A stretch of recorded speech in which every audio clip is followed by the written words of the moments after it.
సమయం లేదండి చిన్నపడి గారు. రైట్, బొలిశెట్టి సీన్ గారు, సో ఫైనల్ గా కంక్లూజన్ ఇవ్వండి.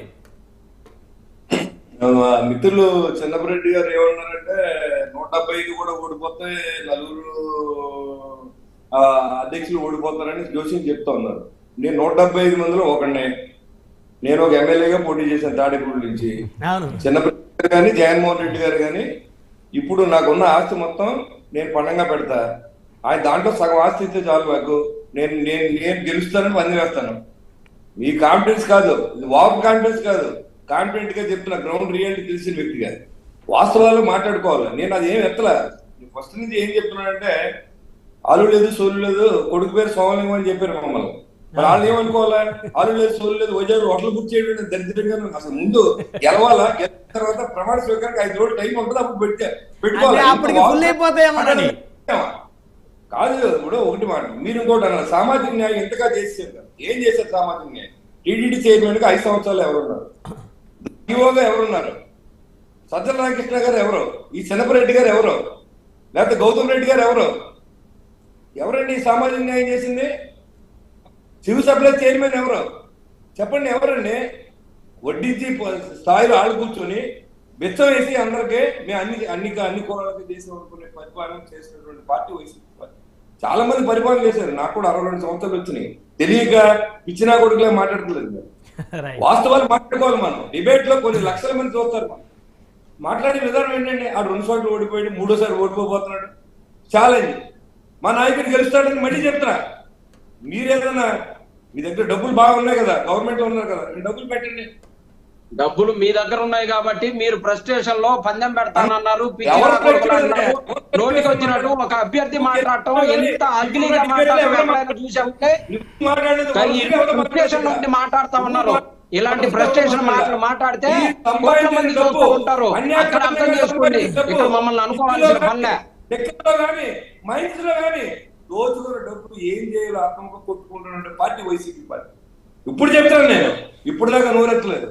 బొలిశెట్టి శ్రీనివాస్ గారు, పంద్యాలు గాయకండి, పంద్యాలను ప్రోత్సహించకండి. మీరు అభ్యర్థిగా పోటీ చేశారు కాబట్టి అనైతికం. అక్కడ చిన్నపరెడ్డి గారు మరి నలుగురు అధ్యక్షులు ఓడిపోతున్నారు. సరే, ఎవరు ధీమా వాళ్ళదండి. నేను ఓడిపోతానా? మా వాయిస్ బ్రహ్మనాయుడు గారు, మా వాయిస్ మేము కూడా చెప్పుకోకూడదు. మీకు నచ్చినట్టు మాట్లాడడానికి మేము ఇక్కడికి రావాలి. చెప్పండి, దాన్ని కాదంటలేదు చిన్నపరెడ్డి గారు. లైన్ మేము మాట్లాడతాం. మీకు నచ్చినట్టుగా బొలిశెట్టి శ్రీనివాస్ గారికి నచ్చినట్టుగా మాట్లాడాం. రైట్, మిమ్మల్ని ఎవరు మాట్లాడొద్దు అనలేదు చిన్నపరెడ్డి గారు. మిమ్మల్ని ఎవరు మాట్లాడొద్దు అని అనలేదు.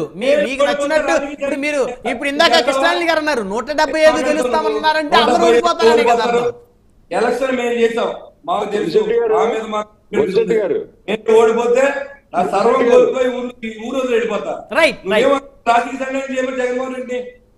రైట్, బొలిశెట్టి గారు ఎవరో కించిపరిచి మాట్లాడకండి, కాన్ఫిడెంట్ గా ఉండండి, తప్పులేదు. మీరు ఎదరోళ్ళు అందరూ పిచ్చోళ్ళగా అందరూ అధ్యక్షులు ఓడిపోతారని అధ్యక్షులు ఎక్కుతారా? ఏంటంటే అది జగన్మోహన్ రెడ్డి గారు ఓడిపోతాడా? పులివెంతలో చంద్రబాబు నాయుడు ఓడిపోతాడా? పవన్ కళ్యాణ్ ఓడిపోతాడా? ఏం మాట్లాడతారు? ఒకసారి ఓడిపోయారు అందరూ. రాజశేఖర రెడ్డి గారు కూడా ఓడిపోయారు, విజయం గారు ఓడిపోయారు, 2014 మీరు కూడా ఓడిపోయారు. ఒక్కరోజు కూడా అసెంబ్లీకి వెళ్ళలేదు మీరు. అప్పుడు ఇవన్నీ మాట్లాడుకుంటా ఎందుకు సార్? రాజ్యాంగబద్ధంగా మాట్లాడండి, మీరు నెక్కండి, హ్యాపీగా ప్రమాణ స్వీకారం చేసుకోండి, తప్పులేదు. ప్రజలు ఇచ్చిన తీర్పుకి ఎవరైనా సంతోషించాలి. ఇక్కడ తప్పకుండా ప్రమాణ అలానే జరగాలని కోరుకుంటున్నాం. ఇవాళ వైసీపీ పార్టీ అని చెప్పకుండా సిగ్గుపడే పరిస్థితుల్లో ఆంధ్ర రాష్ట్రంలో ఉన్నటువంటి ప్రజలు ఉన్నారు, చదువుకున్నాడు ఎవడైనా. కొంతమంది మూర్ఖులు తప్ప. ఏంటంటే ఏం చేశారు? సేవ చేసినందుకు సిగ్గుపడాలా? ఒకరు రేట్లు పెంచారు, వైఎస్ఆర్ కాంగ్రెస్ పార్టీ ఎక్కడో దోచుకున్నారు. ఏం చేశారని వీళ్ళు యువతకు న్యాయం చేశారా? ఏం మాట్లాడుతున్నారు మీరు? మీ గురించి మీరు మాట్లాడుకోండి. చిన్నపరెడ్డి గారు, మీ గురించి మీరు మాట్లాడుకోండి. కాన్ఫిడెంట్ గా మీరు నెగ్గితే ప్రమాణ స్వీకారం చేసుకోండి. మమ్మల్ని కూడా పిలవండి, మేము కూడా వస్తాం. ప్రజాస్వామ్య పద్ధతిగా ఎన్నుకోబడిన వాళ్ళు ఎవరైనా తప్పులేదు. అది మానేసి అసలు వాళ్ళు చాలా అర్థం ఓడిపోయి జోషిని చెప్తా వచ్చాం. మన అక్కడికి పొద్దున్న 7ంటికి వేసాక డిబేట్ కూర్చుని మన జోషిని చెప్తాం. ఇక్కడ నేను గ్రౌండ్ రియాలిటీ తెలిసిన వ్యక్తిని. రైట్, ఇకంటే మేము రియాలిటీ రిపోర్ట్స్ మాట్లాడుతున్నాం. ఆషామాషిగా మాట్లాడలా. మీరు ఒక అభ్యర్థిగా మాట్లాడొచ్చు. మేము కూడా పాదయాత్ర రాష్ట్రం అంతా తిరిగాము. రాష్ట్రంలో మాకు విస్తృత పరిచయాలు ఉన్నాయి. మాకు ప్రతి గ్రామంలో, ప్రతి విలేజ్ లో, ప్రతి నియోజకవర్గంలో కూడా మాకు పరిచయాలు ఉన్నాయి. రిపోర్ట్స్ అన్ని తెప్పించుకొని మాట్లాడుతున్నాం. ఓడిపోతారు. ఒకసారి కాదు, 2 సార్లు కాదు, 3 సార్లు చెబుతాం. నేను నీకంటే కాన్ఫిడెంట్ గా ఫేస్ చేసిన వ్యక్తిని నేను. మీరు కాన్ఫిడెంట్ గా ఉండొచ్చు, తప్పులేదు. ఎదరోళ్ళ మాట్లాడద్దని చెప్తున్నా. పవన్ కళ్యాణ్ 2 సార్లు, అది ఎందుకంటే మీకు అది ఇప్పుడు ప్రస్తుతం ఏంటి, ఏం జరుగుతుంది? సరే మీ దగ్గర ఎంజాయ్ చేయండి, తప్పులేదన్నాం కదా. ప్రజాస్వామ్య తీర్పుని కాదంటే ఎవడంటే సరిపోతాడు? బొలిశెట్టి గారు సమయం లేదు. బొలిశెట్టి గారు సమయం లేదండి. రెడ్డి గారికి ఇచ్చారు, చిన్నరెడ్డి గారికి ఇచ్చారు అని చెప్తున్నారు. మీ నియోజకవర్గంలో మంత్రిగా ఇచ్చింది ఎవరికి ఇచ్చామో, పేర్ని నాని ఎవరు, ఆలనాని ఎవరు, బొత్స సత్యనారాయణ ఎవరు, వీళ్ళంతా కాపులు కాదా, కాపు నాయకులు కాదా? నేను నెగ్గపోతే నేను వెళ్ళిపోతా. నీకేమన్నా అలాంటి ఛాలెంజ్ పోతారు. మా మంత్రి గారికి చెప్పు, నేను డిప్యూటీ సీఎం మీద నెగ్గుతున్నాను. నేను నెగ్గకపోతే ఈ రాష్ట్రంలో ఉన్నాను, ఈ ఆస్తులన్నీ వెళ్ళిపోతాను. మీరు చెప్పండి అలాగా. అంతేగాని 170 ఓడిపోతారు. అక్కడ డిప్యూటీ సీఎం అవుతారు. మీరు డిప్యూటీ సీఎం మీద ఓడిపోతారు. మీ డిప్యూటీ సీఎం ఓడిపోతున్నాడు నా మీద. మీ డిప్యూటీ సీఎం ఓడిపోతున్నాడు. ఛాలెంజ్ మాట్లాడండి. ఇప్పుడు ఛాలెంజ్ 4వ తారీఖు ఛాలెంజ్ చేసి 150 పైన సీట్లు సాధించి ఖచ్చితంగా ముఖ్యమంత్రి అవుతాం. ఏంటది చెప్పండి. 4వ తారీఖున ఓడిచ్చి డిప్యూటీ సీఎం మీద ఓడిపోయినటువంటి బొలినేని అనేటటువంటి స్టేట్మెంట్ చూసి బొలిశెట్టి శ్రీనివాస్ గారు డూప్లికేట్ మాటలు మానేయండి, ఒరిజినల్గా మాట్లాడండి. నా పేరు బొలిశెట్టి శ్రీనివాస్. నేను బొలినేనంటే తెలియకపోతే బొలిశెట్టి అంటేనేమో సమ్మగా ఉంది, మేము బొలిశెట్టి అంటేనేమో బాగలేదు. మీరు బొలినేని అన్నారు, బొలినేని అన్నారని అన్నారులేండి చిన్నప్పటి గారు. బొలిశెట్టి తప్పేదని ఉంటే సవరించుకుంటాం. బొలిశెట్టి బొలిశెట్టి ఉప ముఖ్యమంత్రి గెలుపు ఖాయం. శ్రీనివాస్ గారు ఆగండి. బొలిశెట్టి శ్రీనివాస్ గారు ఆగండి. అంటే ఇక్కడ చిన్నప్పటి గారు ఇద్దరు శ్రీనివాస్ గారు ఉన్నారు. ఒకళ్ళు చెన్నుపాటి శ్రీనివాస్ గారు, మరొకరు బొలిశెట్టి శ్రీనివాస్ గారు. సో శ్రీనివాస్ గారు అంటే వినే వాళ్ళు కూడా కన్ఫ్యూజ్ అవుతుంది. వారు కూడా కన్ఫ్యూజ్ అవుతారు. ఒకరిని అడిగితే ఒకరు సమాధానం చెప్తారని చెప్పేసి సర్నేములతోటి వాళ్ళని ఇక్కడ ఈ డిబేట్ లో కాల్ చేయాల్సి వచ్చింది. సో చిన్నప్పటి గారు ఫైనల్ గా మీరు కంక్లూజన్ ఇవ్వండి సార్. కంక్లూజన్ ఇవ్వండి మీరు ఫైనల్ గా ఏం చెప్తారు సార్? 4వ తారీఖు ప్రమాణ స్వీకారం. 4వ తారీఖు విజయానికి ఖచ్చితంగా రాష్ట్ర ప్రజలే కాదు, దేశ ప్రజలందరూ కూడా ఎదురు చూస్తా ఉన్నటువంటి పరిస్థితి. రకరకాలుగా ఇన్వెస్టిగేషన్స్ చేస్తూ మీడియా పరంగా ఇదిగో ఇప్పుడు పందెం ఎలా అయితే బొలిశెట్టి శ్రీనివాస్ గారు ఎలా అయితే పందాలు వేస్తామన్నారో, ఆ పందాలు వేస్తామన్న దాని మీదనే తెలుగుదేశం గెలుపు అనేది ప్రజలకు చూపిస్తా ఉన్నారు. మేమేమో పేదోడికి సేవ చేసాం, మేము ఖచ్చితంగా గెలుస్తామని చెప్పి చెప్తా ఉన్నాం. 80% పేదవాడికి మేము న్యాయం చేసాం. ఒక ఇంటికి 1,00,000, 2 లక్షలు, 3 లక్షలు, 4 లక్షల రూపాయల లబ్ధి చేకూర్చాం.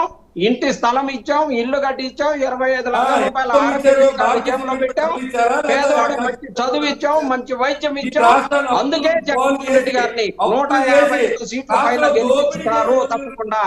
అలాగే ఇందాక 56 కార్పొరేషన్లు చేశారు. 56 కార్పొరేషన్లు ఏం చేశారు? కుర్చీలు లేవని చెప్పేసి చెన్నుపాటి గారు అన్నారు.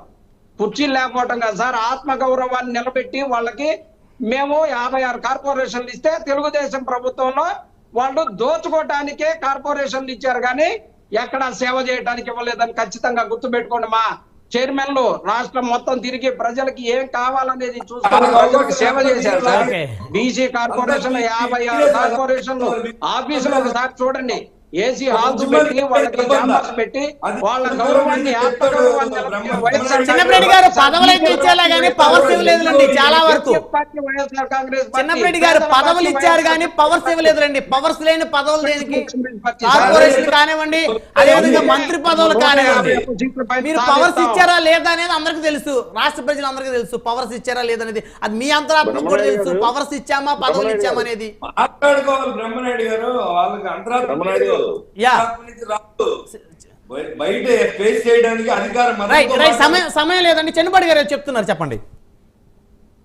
ఇప్పుడు 56 కార్పొరేషన్ చైర్మన్లు, ఒక 6 మంది కార్పొరేషన్ చైర్మన్లు నా శిష్యులే ఉన్నారు. ఓకే. అసలు ఆ కార్పొరేషన్లకి చైర్మన్లు వేశారు, కానీ నేను చెప్పింది వాస్తవం. చెన్నపరెడ్డి గారు ఏదో పార్టీ తరఫున టీవీ ముందుకు వచ్చి మాట్లాడాలి కాబట్టి మాట్లాడుతున్నాడు, కానీ ఆయన వాస్తవం ఆయనకు కూడా తెలుసు. రైట్. నిజంగా కుర్చీలు టేబుల్స్ కూడా లేని పరిస్థితి. ఒక చిన్న గది ఇచ్చి మీ కుర్చీలు మీరు వేసుకోండి, మీ ఫ్యాన్లు మీరు పెట్టుకోండి, మీ ఏసీలు మీరు పెట్టుకోండి అని చెప్పారు ఆ చైర్మన్లకి. నేను చెప్తున్నాను, ఇది 6 మంది నా శిష్యులు ఉన్నారు చైర్మన్లు, కార్పొరేషన్ చైర్మన్. 6 మంది శిష్యుల్లో ఒక్కరిని లైన్లో తీసుకొని మీరు కనుక నిరూపించగలిగితే మీరు ఏ శిక్ష వేసినా కానీ మేము భరిస్తాం. ఉట్టి మాటలు, అబద్ధపు మాటలు పోగేసి చెప్పొద్దండి. మీ శిష్యుల్లో ఒక్కరిని లైన్ లో తీసుకోండి. బ్రహ్మనాయుడు గారు ఎట్లా ఒకట ఒక్క కాలు కనెక్ట్ చేయండి సార్. మనకి కాదు మీరు ఇచ్చిన పదవిలో ఉన్న వ్యక్తులు ఇప్పుడు మీరు మాట్లాడినట్టే మాట్లాడతారు. అదే కదా, రైట్. పదవులో ఉన్న వ్యక్తులు వాళ్ళు పవర్ సివిల్ ఎందుకు చెప్తారు చిన్నప్పటి గారు? ఒకవేళ చెప్తే వాళ్ళ పదవిలో ఉండిస్తారా, వాళ్ళ పార్టీలో ఉండిస్తారా, ఇమీడియట్ గా సస్పెండ్ చేస్తారు కదా. అవి ఎలా పాసిబుల్ అవుతాయి? అవి ఎలా పాసిబుల్ అవుతాయి? పాసిబుల్ అవ్వవు చిన్నప్పటి గారు. 6 నెలల తర్వాత వాళ్ళ ఆఫీస్కి ఇన్వైట్ చేస్తే రైట్. సమయం లేదండి, సమయం అయిపోయిందండి. రైట్, ధన్యవాదాలండి చర్చలో పాల్గొన్నందుకు. కృష్ణానంది గారు, రాజకీయ విశ్లేషకులు చిన్నపాటి శ్రీనివాస్ గారు, తెలుగుదేశం పార్టీ సీనియర్ నాయకులు, రాధారంగ మిత్రమండలి రాష్ట్ర అధ్యక్షులు, బొలిశెట్టి శ్రీనివాస్ గారు, తాడేపల్లిగూడెం నియోజకవర్గం కూటమి ఎమ్మెల్యే అభ్యర్థి.